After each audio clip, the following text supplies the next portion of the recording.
Welcome here at Worksaholics. We are so proud of the work that we're doing with the Floyd Wickman organization over the next few weeks with you. And I want to tell you personally, this is going to be some important work that we do together, some work that can make a difference for you, some work that can make a difference for your real estate career. And I believe it can be really important for you if you pay attention over the next few weeks. I can tell you that my experience working with the Floyd Wickman organization as a real estate professional made a huge impact in my career. Really, really did, Floyd. And I'm really proud to be working together with the Floyd Wickman organization, and I'm really proud to be able to bring this kind of a conversation to real estate agents all over the country. You know, when I was an 18-year-old kid, I went out and got my real estate license, and I went to work for a guy named Herb Gimmelstob. Gimmelstob Realty Better Homes and Gardens was a great big brokerage in Palm Beach, Florida. And Herb was a leader. He wasn't just a real estate broker, he was a real leader. And he brought Mr. Wickman into that organization in 1986. Now, I was a young kid, and I sat in a room and listened to Mr. Wickman for about 45 minutes. The investment that I made in the Floyd Wickman organization at that point in my career allowed me to provide for my family for the next 30 years. Really. Floyd, you've had an effect on so many people in our industry and me personally. And I know that if I were going to tell these folks, you know, about your background, the first thing I would mention is that you're in the Speaking Hall of Fame and that you've been recognized by the National Association of Realtors, one of the top 25 most influential people in our industry. But what would you say if you were going to introduce yourself for the first time to this group? It's up to me. You're on the spot. Oh, well, well, after over 3,000 speaking engagements, that's the first time I was asked that. Is that right? So let me see how I would. If it were up to me, I think being in the Hall of Fame, it makes me feel good. And, you know, NAR saying I was one of the 25 most influential people, that's great. You know, maybe I made a difference.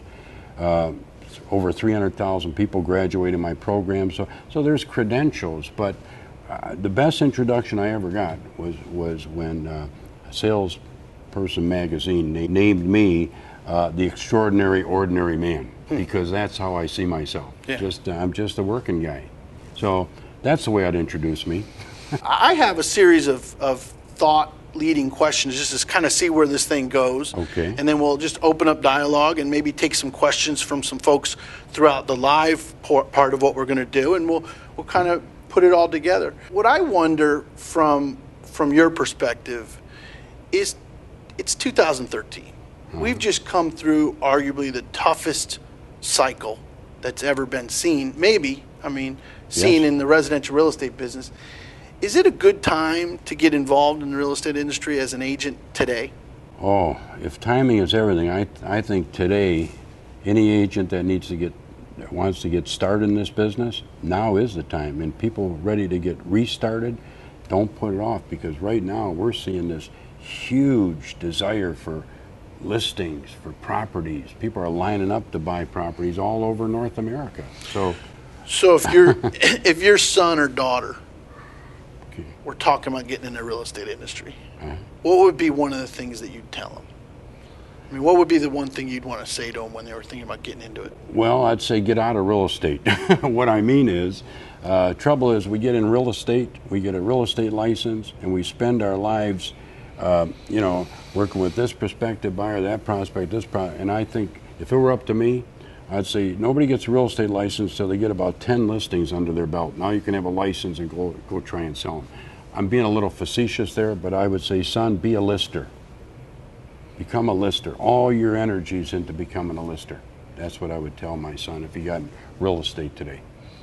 So if I were just lost a job from a corporate position, or my technology position got displaced, and I were getting into the real estate industry, what's kind of the one thing that you feel like you'd tell me to say, pay attention to this?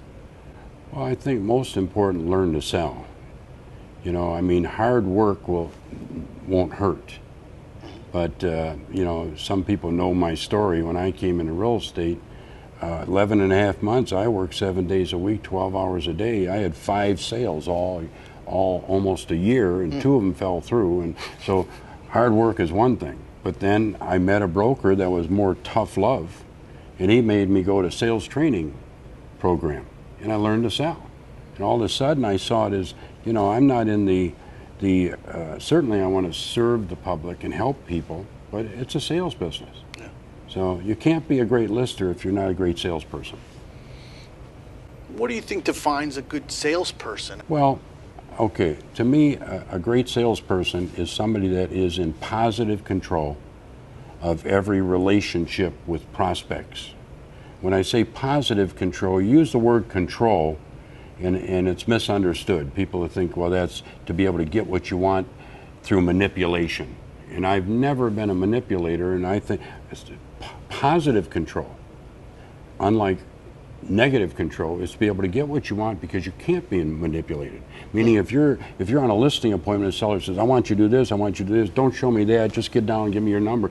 Who's in control? So when an agent can learn how to effectively and personably and all of this, take immediate control and keep positive control and take it to a favorable outcome, that's the key. That's what selling is. I remember a game board to move forward to on every step was the next step, and that's about gaining positive control. Absolutely. Do you remember that particular conversation or a conversation that sets in that wheelhouse? Well, it's here. I guess it's as simple, okay?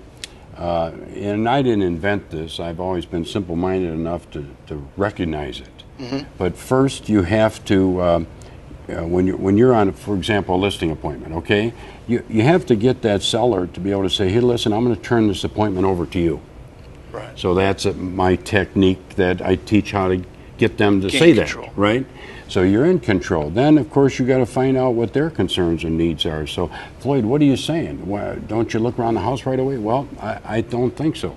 I think you first understand their motivations and their needs, and then 3 people, meaning husband and wife and yourself, now you're walking around and you got a little team going, and the team is looking at the house from the point of view of possibly having it sell. Then you get into what your company can do for them. Then you get into pricing. Yeah, there's a process. You take everything one step at a time,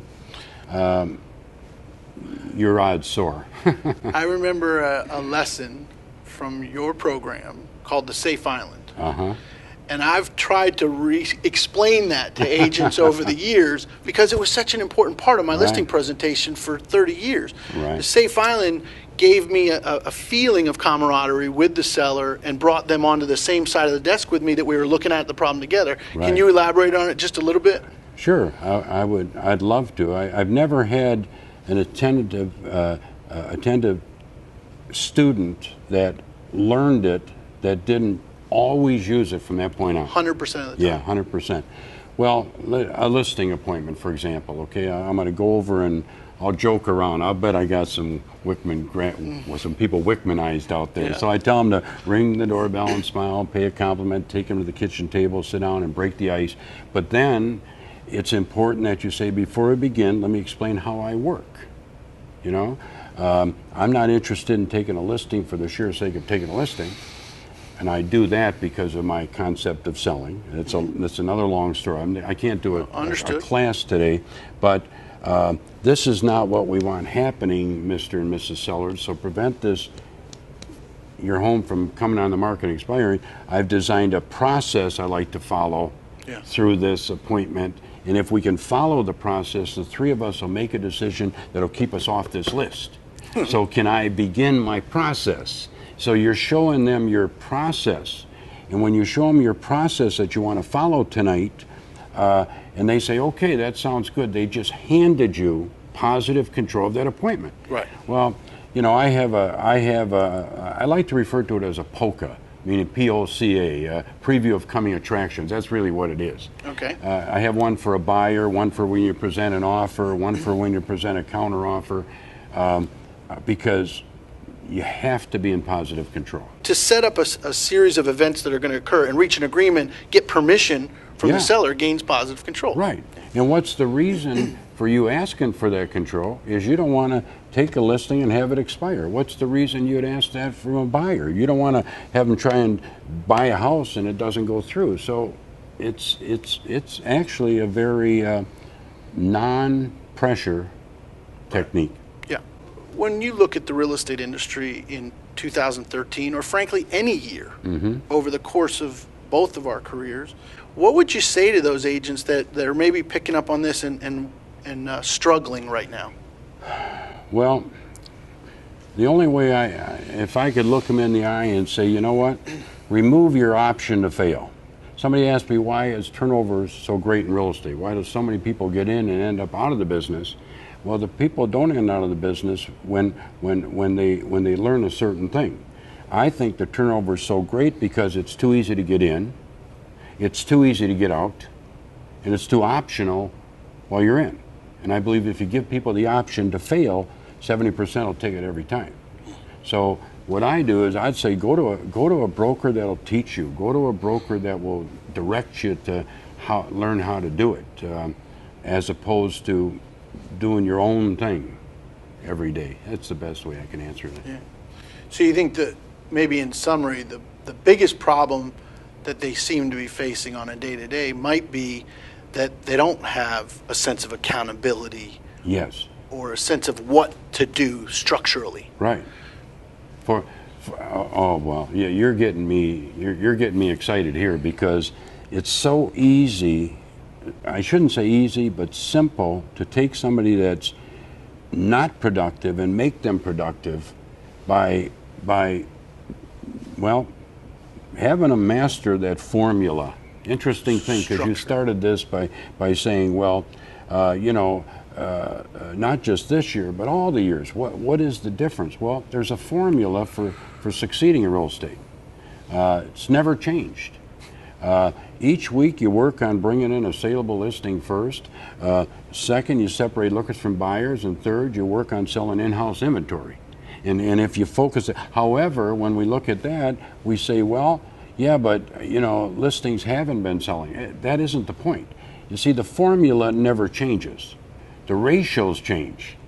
In a great market, if you can keep 5-6 listings on the books at all times, you're going to do pretty good. In a cold market, you might have to have 15, 18, 20. But it's still the same formula. So new people master working that formula, which is, well, frankly, what my program's all about, isn't it? Yes, sir. Yeah. Are there actual skills that you could transfer to a person to help them better their career? Right. Sure. I mean, we can show somebody what to say, when to say it, and what to say if they don't say what they're supposed to say. We could teach that. But just as important, okay, is when you say it and how you say it. Yeah. It's all in that delivery. I'll bet you, over all those weeks of training with me, there's a lot of hours of role play, if you recall. Yeah. Okay? And what is really role play? It's these people sitting across from you saying something like, right about then you should have put a little smile on your face because that was a little chuckle, or get your hands out from underneath the table, okay? Right. Or so maybe lean forward a little bit at that point. There's delivery skills that people can learn. I don't mean body language makes a difference, but you can take, here, does having a script make an actor? Or does going to learn how to act along with the script make the actor? I think the acting part plays. Absolutely, I'm never going to replace some of those guys that I love their movies, that do those movies, because I've never taken acting classes. Sound classes I have. Just reading the words isn't going to get it done. No, I often say I'm not a fan of script unless the prospect has their copy. Okay, I'm emailing you off a copy, sir. Study it. I'll be there in an hour. Right? It doesn't work that way. So what is the secret pill then? Not script, but the word that you've always used is dialogue. Yeah, dialogue is an interaction between two or more people, okay, that cause the people to make a decision that's favorable. and it takes, it takes skill to keep a dialogue going. Right. At a later program, when we expand a bit, I can show some people some of the techniques in doing that. But the bottom line is dialogue has to be an interaction. You never make a decision for those people. You pose a question in a fashion where they make the right decision. Right. There's so many factors. So Floyd, if you were to put a finger on one characteristic that really separates the top producers from the ones that are struggling, what do you think that one thing is? Because that's what they all want to hear, right? What's that one thing? Well, if there's one thing, the ability to get face to face, the ability to get a buyer into the office, get a buyer to get a listing appointment. I mean, I've seen it happen so many times. People have this great presentation, and their companies have great reasons why sellers should list with them, but agents don't know how to get in the door. Right. Because of you, I stopped talking about commission on the phone. I stopped talking about price on the phone. I stopped talking about marketing on the phone, and I just started talking about an appointment. Right. And it's a hard lesson for Yeah. a real estate agent to do, because the seller wants to talk about price, commission, and marketing while they're on the phone deciding if they want you to come over. Right. So, And there's a reason. You want to know the best way to keep somebody in suspense? go ahead. I'll tell you later. See, you just named the most important things to them. The commission and the price and how long do you take the listing for and can you sell it? All of those things you have to take an attitude that, I teach that Naval Reserve salute, I would call it. Gee, I don't know. I haven't seen your house yet. Let's get together. Because there's so many factors that are involved in pricing and timing and all that. Until you analyze the property, analyze the seller, create a connection, and be able to sell yourself. I wouldn't give up a price to anybody unless I had an opportunity to talk with them about doing business with me. It's a fair exchange. Absolutely. I'm not sure. I haven't seen your Right. home yet. I'd like to come over and sit down with you. When I get there, Right. we're going to go over that price, the commission, and the marketing. Right, exactly. It's a tough lesson to teach a non-sales person. I Exactly. think Exactly. they're just thinking, I'm in service to this person. I'm going to go ahead and give them everything at the one time. It just doesn't work that way. Yeah, and it isn't that. I want to defend that person, the salesperson. Sure. Okay. It isn't that. It's that they've never been made or chose or pushed into learning the right skills. Yeah. That's why my trainers, they don't have any problem, visiting companies and seeing if companies can give them enough agents to do the job. Because we don't want any agents in the program that won't work at it. Well, it goes back to the original, testimonial that I gave. I mean, it's not just what you say, because you do such a great job teaching dialogue and the words to use, but ultimately it's when you say it sometimes that's sometimes much more important than Right. what you say. And the voice inflection. Yeah. And the eye contact. And that's what your program has been so effective in teaching over the last few years. Yes, sir. I'd like to hear about a breakthrough that you've witnessed with maybe an individual who was struggling, that you were able to watch what they were able to do after going through a program with your company. I can tell you that in my programs since the beginning, 82% of the people that start the program were in the bottom 50% of production or brand new. Right. And the people still average over one transaction per person per week during the program. But Even though they were in the bottom half when you met them. 82% were. Right. Okay? Yeah. But here's the interesting thing. I want to talk now, because all those years of statistics, what does it mean? But as you well know, currently the market said we need listings. Right. Well, here we've got this huge number of real estate agents out there. They don't know how to get listings. Right. When it's what we need now. I did a program for a company in Dearborn, Michigan, okay, suburb, Detroit area, not Detroit, suburb of Detroit. Been struggling a little bit up there. Oh, In the, yeah. you know, Absolutely. Rust Belt. And 26 people in 49 days brought in 82 listings. I wouldn't mind managing that brokerage. No, it's huge. I know. We just graduated a large company in Massachusetts. And there were 66 people that my trainer had in the program. Okay, I didn't do this. And 66 people brought in 188 listings. Wow. In 42 days. In this market, Yes. today's market, Absolutely. where And- listings are pretty hard to come by. Absolutely. Yeah. But in addition to that, they had 254 sales and sold listings in 42 days. You talk about the success of a group, you know, and a small group of people achieving something great, and that is one of the key ingredients in your program, is to create a sense of teamwork, Right. and camaraderie. But do you have any individuals recent that really stand out in your mind as to having been, you know, personally transformed or went Yeah. kind of a zero to hero story? Right. Well, I think of a young lady, Felice, out of Ann Arbor, very competitive market. By the year before the program, she took the program in 2011. Right. The year before the program, she had 20 transactions, full-time. In 2012, she did 48 transactions. And what is it? Right now, it's the beginning of October, right? Mm-hmm. So far, she's got 56 transactions for this year. Yeah. 3/4 of the way through. I think that had a little effect on her children's holiday season. Oh, yeah, absolutely. We have a young lady in Georgia, Marie, that, and I jotted this down because it's just super, okay? She, in 2012, she did 106 transactions. Graduated the program, started working at it, did 106 transactions.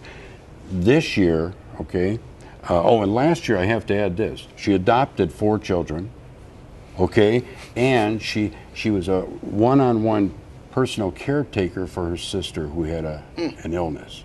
And still closing 10 deals a month. Exactly, exactly. That's how, that's being in positive control. This year, 2013, we're just in the beginning of October, she's got 101 transactions already. I'd say that's pretty good. Yeah. I mean, I think here, and this is what knowing how to sell can do for you. This might be the ultimate one, okay? Because we can increase per person production 200%. But let's just take Bob. Left New York, okay, graduated the program. Several months later, he leaves New York, and he moves to Georgia. A New Yorker in Georgia. Plant that in your mind, okay? And in 2012, he got 67 listings. Yeah. Brand new to that area, never been there Top before. 2 or 3 agents. Absolutely. 2 or 3% of the agents in the country that hit those kind of numbers. Yeah. And this year, he's got 79 transactions at this point. Yeah, the thing that that wakes me up in the morning is think of the transformation for his family and the children in his family that he can serve when so many other real estate agents are struggling. I mean, people, think it's idealistic or a little soft and mushy, but I'll tell you what, Yeah. these folks weren't able to do that stuff Right. before. You're And gaining those skills, I mean, what would you say the one thing that they did different? And I know I keep coming back to this one thing, but what do you think it is? They worked the formula. Yeah. And I couldn't make it clearer than that.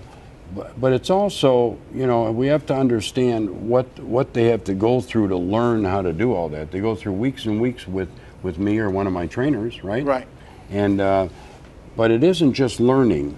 It's there's 5 components of my program that I have to say creates permanent change in people. It'll do it with the newest people, the lowest producers, if they're serious about changing. First thing is space training. You know, I teach them something this week, and I teach them something at a higher level next week. Mandatory activity. They have to do work each week during those weeks. Role playing. Everything they learn in class, we have to practice and critique them. Teamwork, big part of it. And of course, there's the accountability, meaning they, and what I mean by that is if they don't do the assignment, they get a strike. That's never changed in my program. And there aren't too many brokers that are willing to put out strikes anymore. Well, I don't think it's the right thing for a broker to do. Yeah. I think a person like me that comes in, not everybody has to take the class. They're all there voluntarily, right? So we can be as tough as we want to be on them. But I might add, tough love. There's nobody ever, I mean, we got 99% satisfaction rating, so. What do you think a top producer should be defined as in 2013, for example? I mean, what level would I want to aspire to, or would an audience member want to say, that's a number, that's a real number? Boy, that I don't think I can answer. I've never been. Every market's different. I've never been in the business of trying to take somebody to the top. Yeah. You with me? Right. Being number one isn't all it's made out to be. Okay, just remember this: it's the second mouse that gets the cheese. All right, don't forget that. But the bottom line is, if people come in this business and they can, with balance in their life, achieve their desired income. Yeah. That to me is as successful as it gets. I used to say to folks, though, in Florida, where I'm from, if you're not making $72,000 to $100,000 with your real estate license, there's probably some better places you could be. Absolutely. And with working the formula, I think that's kind of a minimum wage to set up for an agent's expectation. If they're going to work the formula, $2.5 to $3 million is pretty reasonable, I would think. Don't you think? Oh, absolutely. I mean, without a doubt, you're 72 to 100. I buy that 100%. Yeah. I mean, this business is the highest paid hard work business in the world. It's the highest return on invested time I could find in sales. Exactly. So don't misunderstand me. I mean, that's why we work so hard to help people get to 100 transactions, for crying out, let alone 100,000. I was a big fan. And, you've always been one of my role models and someone who I consider to have been a prime mentor for me, honestly. I know about your relationship with Zig Ziglar and the book that you just put together about a year after he passed. Right. I just wondered if you might want to talk about the book that you put together and why you chose this time to put it together. Well, first of all, I put it together because one time, one of my trainers asked Zig, I took my key trainers for lunch with Zig and his wife Jean one day, and one of my trainers says, what is the most important thing we can do for Floyd? That's what she asked Zig. And of course, I wish I wasn't even sitting there, but Zig said, carry on his legacy. Now, that got planted in my brain. Another time I was having lunch, and Zig, this was after his stroke. He fell, he had a stroke, and we're having lunch at his beautiful retirement home they lived in. And he asked me, he said, Floyd, how many books did you write? That's how you'd always do it. I said, well, I have 7. He said, well, I would encourage you. And then I always took that as, that's one of the commandments, okay? That's what Moses brought down, the encouragement. And he said, I would encourage you to write another one.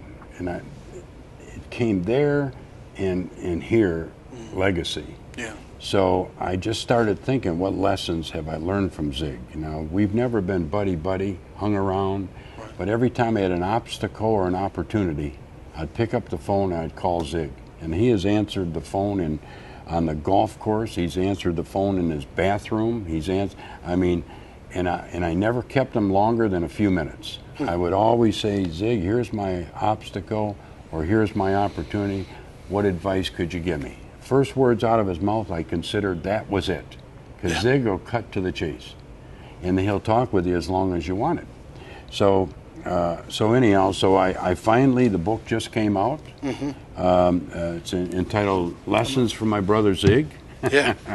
And of course, he's not my real brother, but he is my brother. Yeah.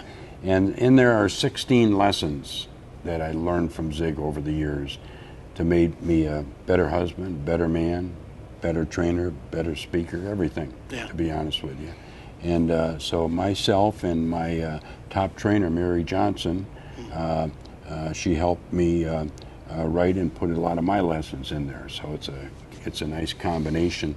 Great book. Floyd shared a story this morning about his first nervous meeting with Zig Ziglar, and I had a first nervous meeting with you this morning, and Mr. Wickman was nice enough to give me a copy of this book, and I can tell you, it'll be a quick read for me. It'll be something that I'll be really looking forward to paying attention to. So this was the you're first. More than welcome. Thank you, really. But this was the first of many sessions that we're going to put together over the next several weeks, and just to have the opportunity to have a conversation like this, and to give our audience so much insight as to, not only the program, because I want them to participate in the program. One of the best things that's happened to Associate Works during 2013 is this partnership, because what Carrie and I have done at Associate Works is to put together some turnkey distance learning solutions, online solutions that can come into your office and share with you what to do and maybe why to do things, and to have some relationships that now the Floyd Wickman program is in every market that we serve. In other words, they can bring live in-office training into those offices that we're in service to, and really take it to the next step with not only what to do and maybe why to do it through this online relationship that we've created, but really to put some feet on the street and get into your offices with live personal relationships that get a little bit more into how to do it, right? Just let us know, and I'll send you in the best trainer I got. Amen. And I'm excited to be able to add that value to these relationships, because we're affecting a lot of offices across the country, and now to have this opportunity is a real big deal for us to be able to put the Floyd Wickman program into your offices in person to add to what we're doing. I couldn't thank you enough. Well, you're more than welcome. And we'll do another session real soon. I appreciate it. It's a deal. All right. Thanks.